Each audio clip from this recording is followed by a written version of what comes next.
Le monde ordinaire. L'épisode 6 commence avant tout par résoudre les questions laissées en suspens dans l'épisode précédent. Il s'agit donc de libérer Han Solo de son caisson cryogénique, et par la même occasion, de l'emprise de Jabba. Luke se rend donc chez ce dernier. Notre héros semble plus serein dans ses actes, et même un peu moins téméraire que dans l'épisode 5.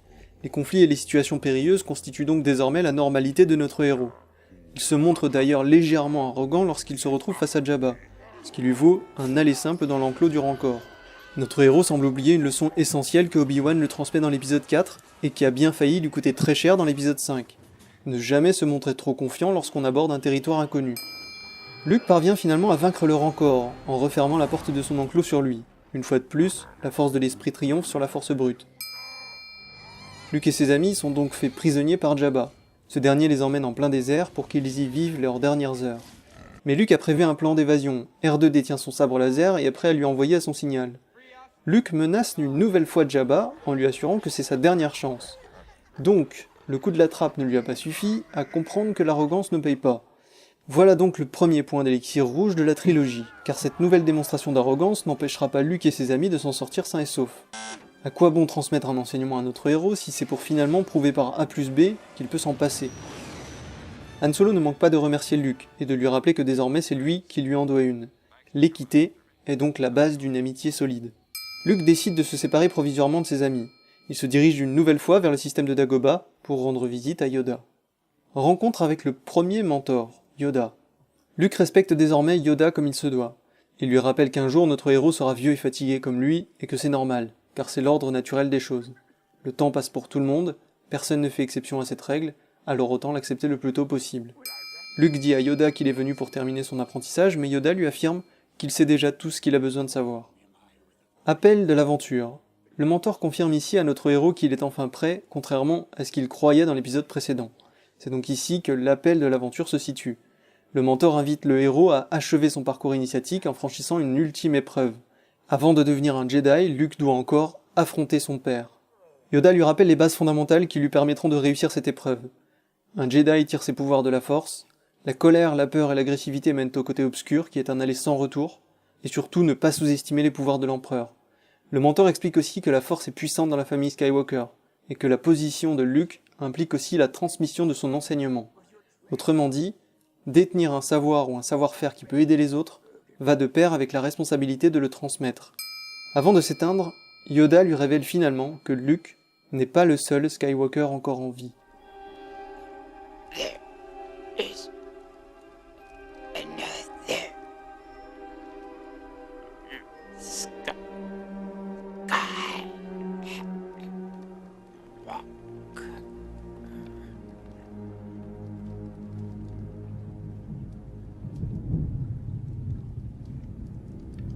Acceptation de l'appel et rencontre avec le second mentor, Obi-Wan.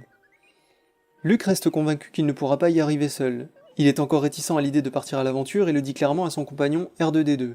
J'aimerais qu'on s'arrête quelques instants sur ce moment en particulier. Dans l'épisode 4, Luke est un héros réticent à partir à l'aventure. Son choix se polarise lorsque son oncle et sa tante se font tuer par les troupes de l'Empire. Son mentor Obi-Wan le guide ensuite dans le monde extraordinaire. Dans l'épisode 5, Luke est un héros consentant à partir à l'aventure. Mais plus tard, son nouveau mentor, Yoda, tente justement de freiner son engouement pour l'aventure en essayant de lui transmettre des valeurs comme la patience, le désir profond de faire les choses bien et le sens des priorités. Dans l'épisode 6, Luke a déjà assimilé tout cet enseignement. Il est donc beaucoup plus conscient de ce qu'il attend s'il décide de partir à l'aventure pour affronter son père. Et parce que cette fois-ci il en est conscient, il en a peur. Le comportement de Luke dans l'épisode 6 met donc en avant un nouvel enseignement, celui qu'il ne suffit pas de croire qu'on est prêt pour le devenir. Il faut avant tout prendre conscience de ce qu'implique réellement la décision de s'engager. Lorsque le héros a du mal à accepter l'appel de l'aventure, le mentor peut lui donner la motivation nécessaire. Il permet ainsi de polariser le choix du héros. Dans l'épisode 6, c'est Obi-Wan qui joue ce rôle en apparaissant au moment où Luke exprime ses doutes à R2-D2. Luke a peur parce qu'il se retrouve désormais tout seul face à l'inconnu. Mais Obi-Wan lui rappelle que Yoda et lui-même sont toujours là pour le soutenir. Une réponse pouvant être interprétée de plusieurs manières, on peut comprendre ici que les esprits dématérialisés d'Obi-Wan et de Yoda l'accompagneront dans son épreuve, mais on peut aussi comprendre de manière plus pragmatique que Luke s'est désormais accompli au travers de leur enseignement, et qu'il n'a donc plus besoin d'être concrètement assisté de leur présence pour traverser cette dernière épreuve. Obi-Wan transmet tout de même deux dernières leçons à Luke. Lorsque ce dernier lui demande pourquoi il lui a menti sur son père en lui disant que Vador l'avait tué, Obi-Wan tente de lui faire comprendre que beaucoup de vérités auxquelles nous nous accrochons dépendent avant tout du point de vue que l'on veut bien porter sur elles. Cette histoire de point de vue permet de soulever la question de savoir si oui ou non, Vador a encore une part de bon en lui. Luke le croit, mais Obi-Wan reste convaincu qu'il n'est plus qu'une machine déshumanisée et torturée. He's more machine now than man, twisted and evil. I can't do it, Ben. Notre héros devra donc choisir entre accepter la vérité de son mentor ou s'émanciper du point de vue de ce dernier pour défendre la vérité en laquelle il croit intimement. La seconde leçon que transmet Obi-Wan à Luke est d'enfouir ses émotions au plus profond de lui, pour éviter justement que l'empereur s'en serve contre lui. Ne jamais exposer ses faiblesses émotionnelles à une personne mal intentionnée. Un conseil qui se révélera très utile pour la suite du voyage de notre héros. Tout comme Yoda, Obi-Wan fait également prendre conscience à Luke qu'il incarne le dernier espoir de mettre fin au règne de l'empereur et de Vador sur la galaxie. Lorsque Luke dit à Obi-Wan que Yoda lui a mentionné l'existence d'un autre Skywalker, Obi-Wan lui explique que c'est sa sœur. Luke comprend qu'il s'agit de Leia, le choix de notre héros est fait, il sait intérieurement qu'il est le seul à pouvoir affronter son père. Passage du premier seuil. Luke retourne auprès de ses amis et les accompagne dans leur mission sur Endor pour les aider à détruire le bouclier de défense de l'étoile de la mort. Le passage du seuil entre monde ordinaire et monde extraordinaire se concrétise ici par le passage du contrôle impérial. L'idée est de passer incognito aux yeux de l'Empire en utilisant un de leurs vaisseaux, ainsi qu'un code d'accès dégoté par la rébellion. Luke sent la présence de Vador à proximité, Vador ressent également la présence de Luke, mais donne tout de même l'ordre de laisser passer le vaisseau. Le passage du premier seuil est donc un aller sans retour pour notre héros. Il n'a plus qu'une seule possibilité pour se sortir de son aventure, terminer sa quête.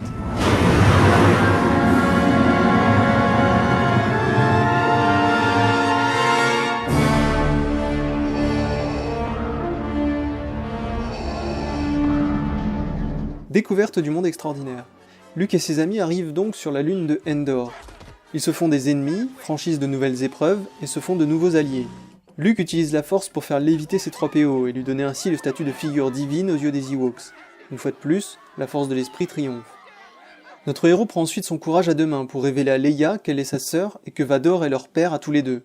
Luke demande d'ailleurs à Leia si elle se souvient de sa mère, car lui n'en a aucun souvenir. Notre héros est en quête de ses propres racines. On revient donc ici sur la thématique des liens familiaux chers à George Lucas. Accès au cœur de la caverne. Luke se décide à passer son épreuve ultime. Il se livre de lui-même à son père. Une discussion s'engage entre les deux personnages. Chacun veut convaincre l'autre de le rejoindre de son côté de la force. Une chose intéressante à noter dans cet échange, c'est que Vador et Luke défendent chacun leur propre vérité. You have accepted the truth. I've accepted the truth that you were once Anakin Skywalker, my father. It is the name of your true self. The Emperor will show you the true nature of the Force. Then my father is truly dead. Luke met d'ailleurs son père face à la réalité de ses actes. Il lui dit qu'il est convaincu qu'il y a encore du bon en lui et que c'est la raison pour laquelle Vador n'a pas pu le tuer lors de leur premier duel dans l'épisode 5. Un argument qui tend même à déstabiliser Vador à tel point qu'il change de sujet. I see you have constructed a new lightsaber. L'identité d'un individu se définit donc davantage par ce qu'il fait qu'à travers ce qu'il dit. Luke déclare ensuite que c'est parce qu'il reste encore du bon en Vador que celui-ci ne le livrera pas à l'empereur. En disant cela, notre héros commet une erreur de jugement. Même si les actes d'une personne définissent en grande partie son identité, il ne faut jamais prétendre pouvoir les anticiper à sa place. En l'occurrence, Vador lui explique que Luke sous-estime le côté obscur. Il doit obéir à son maître et considère ne pas avoir le choix à ce niveau-là. Luke fait donc une nouvelle fois preuve d'un certain excès de confiance et échoue en partie. Il parvient à faire douter son père en le mettant face à ses propres actes, mais pas non plus au point de le faire revenir du côté lumineux. L'empereur reste donc encore un obstacle majeur qui empêche Luke de confirmer la vérité qu'il tente de défendre, selon laquelle son père aura encore du bon en lui. Luke décide de mettre Vador face à l'inévitable en essayant de lui faire comprendre qu'il ne passera jamais du côté obscur et que de ce fait, il devra le tuer. À ce moment-là, notre héros utilise l'enseignement de son mentor Obi-Wan à son avantage. Il demande à son père de chercher dans ce qu'il ressent afin d'accepter le fait qu'il ne pourra justement pas tuer son propre fils. Cette fois, Vador ne réfute pas totalement ce que dit Luke. Il admet simplement qu'il est déjà trop tard pour le sauver. Vador décide donc de se laisser, à lui, une seconde chance de ne pas avoir à tuer son propre fils en le livrant à l'empereur qui saura certainement se montrer plus persuasif. Mais ça, Vador ne l'avoue pas. Il le laisse sous-entendre en prétendant que l'empereur montrera à Luke la véritable nature de la Force. Mais la vérité dépend encore une fois du point de vue que l'on porte sur elle. Épreuve suprême. L'épreuve suprême de l'épisode 6 se présente sous la forme d'une lente et progressive pression psychologique exercée sur notre héros par l'empereur lui-même. Cette confrontation entre notre héros et son antagoniste ultime se construit autour de la mise en opposition de leurs vérités respectives, le but étant de savoir lequel des deux finira par avoir tort. Chacun essaye de mettre à mal les croyances de l'autre en exploitant un point faible précis. L'empereur exploite l'attachement et la confiance que notre héros voue à ses amis, tandis que de son côté, Luke affirme à l'empereur qu'il se montre beaucoup trop confiant. Cette réponse peut d'ailleurs paraître assez étonnante de la part de Luke, puisque celui-ci se montre non seulement très sûr de lui sur le fait que l'empereur ne pourra pas faire fléchir sa volonté aussi facilement que celle de son père, mais aussi parce qu'au tout début du film, lorsque notre héros était face à Jabba, il était justement dans la même position que l'empereur face à lui à cet instant. Souvenez-vous, il a payé son excès de confiance à l'égard de Jabba par un aller simple dans l'enclos du Rancor, ce qui ne l'a d'ailleurs pas empêché de faire preuve une seconde fois d'une assurance fondée sur la certitude de sa supériorité. Mais arrêtons-nous un instant et mettons les choses au clair. Je pense que nous sommes d'accord pour affirmer qu'il y a une différence fondamentale entre mettre sa confiance au service de son orgueil et la mettre au service d'une conviction qui paraît juste. L'un mène à l'arrogance, l'autre à la détermination. Lorsqu'au début du film Luke fait preuve d'un excès de confiance par rapport à Jabba, il met sa confiance au service de son orgueil. C'est pour cette raison qu'à ce moment-là, le compteur rouge méritait un point, parce que Luke et ses amis finissent tout de même par se sortir sains et saufs de cette épreuve, sans que notre héros ait réellement retenu la leçon qu'il fallait tirer de son premier échec. Mais lorsque Luke fait preuve de confiance par rapport à Vador et à l'empereur, il fonde cette confiance sur une conviction qui lui semble juste et qu'il souhaite défendre. Il n'a rien à prouver à part le fait qu'il reste un espoir de sauver son père. Il met donc sa confiance non pas au service de son orgueil, mais au service d'une conviction. Autrement dit, il choisit de croire sa propre vérité. C'est pour cette raison qu'à ce moment-là, l'élixir de Luke mérite un point au compteur bleu. Parce qu'une conviction qui paraît profondément juste mérite évidemment d'être défendue avec détermination. L'empereur tente donc de mettre à mal les certitudes de Luke et de le plier à sa volonté pour le faire basculer du côté obscur. Pour parvenir à ses fins, l'empereur se sert des sentiments de Luke, comme Obi-Wan l'avait prévu, pour le tirer vers la peur, la colère et l'agressivité, les principales caractéristiques du côté obscur. Notre héros finit par succomber, prouvant d'une certaine manière la supériorité de l'empereur. Luke tente donc de tuer l'empereur avec son sabre, mais Vador s'y oppose. Si Luke veut ramener son père, il doit se débarrasser de l'empereur sans pour autant sombrer dans la facilité du côté obscur. Mais pour pouvoir tuer l'empereur, il doit d'abord affronter son père. L'impasse est donc quasi totale, il ne reste qu'un seul espoir, celui de convaincre son père de changer. Luke décide ainsi d'affirmer son choix de ne plus se battre contre Vador, et passe de l'attaque à la défense. Il utilise alors la force de l'esprit plutôt que la force brute, pour tenter de faire entendre raison à son père. Mais l'étau se resserre à nouveau lorsque Vador exploite les sentiments de Luke pour les retourner contre lui. Il parvient finalement à découvrir l'existence de sa sœur, Leia, et déclare que lorsque Luke aura définitivement succombé au côté obscur, il sera d'autant plus facile de convertir également sa sœur. Luke cède à nouveau à l'agressivité et repasse à l'attaque. Père et fils s'affrontent dans un dernier duel, et Luke l'emporte grâce à sa colère.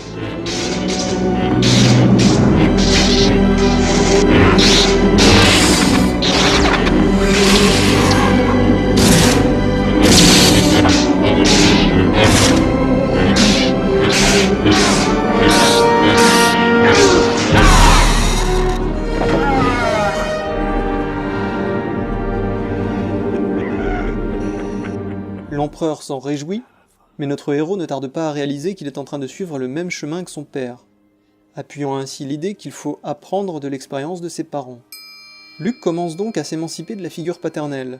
Il va même jusqu'à faire un leap of faith, un acte de foi, en jetant son sabre et en confirmant à l'empereur qu'il ne succombera définitivement jamais au côté obscur.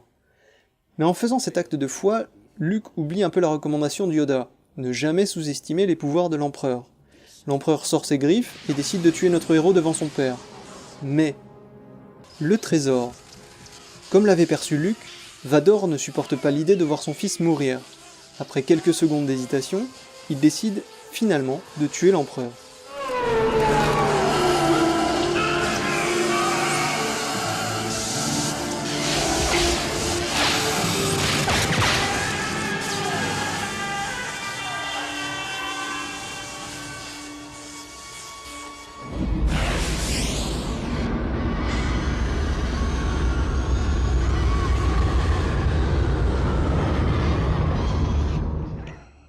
La récompense qu'offre Vador à Luke est claire, non seulement il lui sauve la vie, mais il lui prouve surtout qu'il avait finalement raison depuis le début. Il reste du bon en lui. Dans la vie, il faut parfois avoir le courage de faire des actes de foi. Le chemin du retour. Luke transporte son père jusqu'au vaisseau alors que l'étoile de la mort est en train de s'effondrer sur elle-même et que tout le monde évacue. Son père est encore, littéralement, un fardeau pour notre héros. Résurrection. Anakin exprime sa gratitude à son fils pour l'avoir sauvé et admet qu'il avait raison depuis le début. Il y a effectivement encore du bon en lui. Luke peut donc se libérer de ce fardeau et pourra libérer aussi sa sœur. Notre héros est transformé de l'intérieur, il est enfin prêt à se séparer définitivement de la figure paternelle pour vivre une vie paisible. Luke achève son émancipation en offrant à son père une cérémonie funèbre digne de celle d'un Jedi. Le corps de Anakin brûle pendant que la galaxie célèbre son retour à l'équilibre.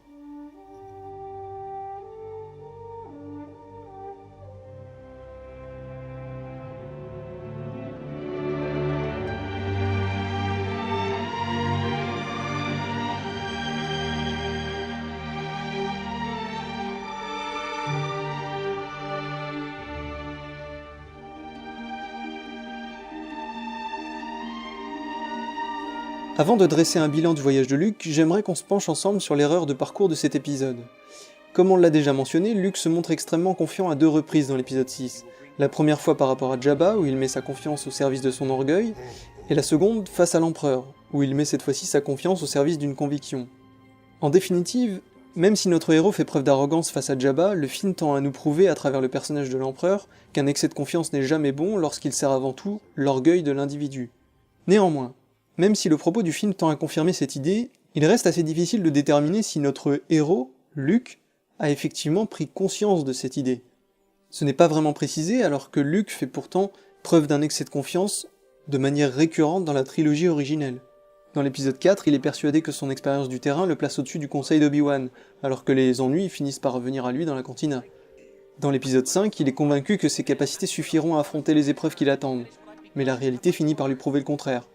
Dans l'épisode 6, il se montre presque arrogant à l'égard de Jabba, et il va jusqu'à commettre un acte de foi en sous-estimant les pouvoirs de l'Empereur. Ce constat m'amène à émettre une hypothèse légèrement hors sujet par rapport à l'ensemble de ce dossier, mais qui me paraît pourtant intéressante à relever. Pour qu'un personnage évolue en mal, il suffit bien souvent d'exploiter une faille de sa personnalité. Anakin a sombré du côté obscur, justement parce que sa personnalité était fragile. La peur de perdre Padmé l'a conduit donc très rapidement à sa perte. Alors l'hypothèse est la suivante. Et si l'excès de confiance de Luke était la cause fondamentale de son exil dans l'épisode 7 ? Je n'ai pas fait ce dossier pour émettre des hypothèses sur la nouvelle trilogie initiée par Disney, mais il faut bien avouer que s'il fallait chercher un point faible au personnage de Luke, celui de l'excès de confiance en lui serait particulièrement raccord avec le personnage de la trilogie originelle.